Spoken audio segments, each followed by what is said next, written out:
రైతులకు సంబంధించిన సమస్యల మీదన ఇప్పుడు ఎవరో సినీ నటిని ఇబ్బంది అవుతోందంటే హైదరాబాద్ నుంచి ఇక్కడికి తీసుకొస్తాం, లేకపోతే కనుక ఇంకొక రాజకీయ నాయకుడి అంశం అయితే మొత్తం ప్రభుత్వ యంత్రాంగం కదులుతోంది, మీడియా అంతా కదులుతోంది. బట్ రైతులకు సంబంధించిన కీలకమైన అంశాల మీద ఎవరు అడ్రస్ చేస్తున్నారు?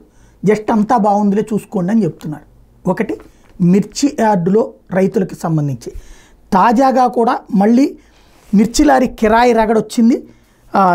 కిరాయికి వాహనాలు పెడుతుండటం జీర్ణించుకోలేక తక్కువ కిరాయికి వాహనాలు పెడుతున్నారని లారీ ఆపరేటర్ మీద కర్రల కత్తులతో తెగబడ్డటువంటి అంశం గుంటూరు ఆటోనగర్లోని చంటి హోటల్ దగ్గర జరిగింది.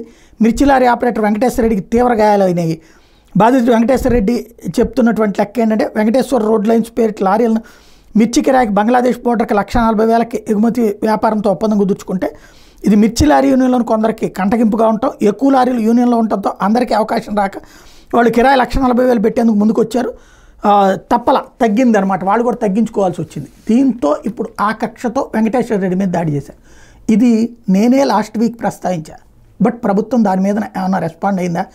మార్కెటింగ్ శాఖ, లేకపోతే వ్యవసాయ శాఖ, రవాణా శాఖ, వీళ్ళ ముగ్గురు కూర్చుంటే ఈ సమస్య పరిష్కారం అయిపోయేది కదా. మనకేం సంబంధం లేదు, అది పెద్ద ప్రచారం కూడా రాదు, ఆగిపోయారు. టమోటా రైతులకు సంబంధించి ఏమైంది? 500 రూపాయల లారీకి 1000 రూపాయల లారీకి అంటూ మామూలు వసూలు చేస్తున్నారంటే వార్తలు రాశారు, ఆ తర్వాత పక్కకి వెళ్ళిపోయింది. దాని మీద ఎవరన్నా సమీక్షించారా? ఎవరన్నా ఆపారా? నథింగ్, నడుస్తూనే ఉందని వాళ్ళు కూడా వార్తలు రాసుకుంటున్నారు. ఇవి రెండిటితో పాటుగా ఎరువులు, తర్వాతన ఇతరత్ర రైతులకు కావాల్సింది ఈ టైంలో కావాల్సినటువంటి వాటికి కొరత ఏర్పడుతోంది అన్నటువంటిది. దాని మీద ఎవరు పరిష్కారం చూపెట్టారు? అవి ఒకటి ఇది కావాలంటే ఇది కొనండి అంటూ ఒత్తిడి తెస్తున్నారని, లేదా బ్లాక్లో పెట్టి అమ్ముతున్నారని పేపర్లోనే వస్తున్నాయి, వాళ్ళ అనుకూల పత్రికలోనే వస్తున్నాయి. బట్ ఎవరు యాక్షన్ తీసుకుంటున్నారు?